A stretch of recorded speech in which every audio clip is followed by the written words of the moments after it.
Assalamualaikum warahmatullahi wabarakatuh. Kami dari kelompok 2. Sebelumnya izin memperkenalkan diri.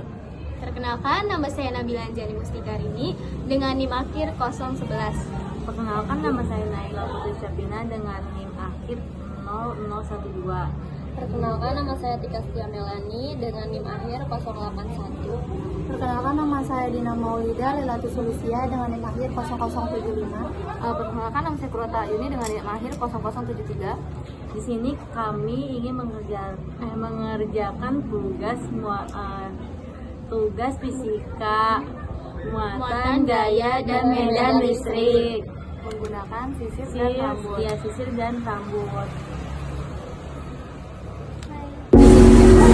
Gesekan antara sisir dan rambut. Saat sisir digosokkan ke rambut elektron, partikel bermuatan negatif dapat berpindah dari satu objek ke objek lain. Jika sisir menarik elektron dari rambut, sisir menjadi bermuatan negatif, sedangkan rambut kehilangan elektron sehingga bermuatan positif. Jika sebaliknya, rambut mengambil elektron dari sisir, rambut menjadi bermuatan negatif dan sisir bermuatan positif. Muatan berlawanan menimbulkan gaya tarik. Setelah muatan terbentuk, sisir dan rambut memiliki muatan yang berlawanan, positif dan negatif. Muatan yang berlawanan ini saling menarik satu sama lain. Ini sebabnya rambut sering kali terlihat menempel pada sisir atau berdiri saat didekatkan. Fenomena listrik statis. Muatan listrik ini bersifat sementara dan dikenal sebagai listrik statis yang terjadi ketika benda bermuatan tidak dapat menyalurkan muatan ke tanah. Isolator. Sisir plastik adalah isolator, sehingga muatan tetap ada di sisir untuk sementara waktu. Efek tambahan, jika sisir bermuatan didekatkan ke benda ringan seperti kertas kecil, benda-benda ini juga dapat tertarik karena induksi listrik, di mana distribusi muatan di benda berubah akibat pengaruh medan listrik sisir. Kesimpulan dari interaksi antara sisir dan rambut yang bermuatan listrik. Yang pertama, terjadi pemindahan muatan.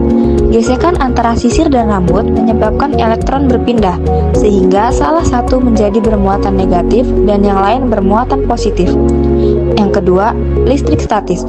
Muatan yang dihasilkan bersifat statis atau tidak bergerak karena sisir dan rambut adalah bahan isolator yang tidak mudah mengantarkan listrik. Yang ketiga, gaya tarik-menarik. Muatan yang berlawanan pada sisir dan rambut menghasilkan gaya tarik-menarik yang menyebabkan rambut tertarik ke sisir. Yang terakhir ada induksi listrik, yaitu muatan dari sisi dapat mempengaruhi benda netral di sekitarnya, misalnya potongan kertas, sehingga benda tersebut ikut tertarik. Fenomena ini membuktikan adanya sifat dasar muatan listrik, yaitu bahwa muatan yang berlawanan akan saling menarik, sedangkan muatan sejenis akan saling tolak-menolak.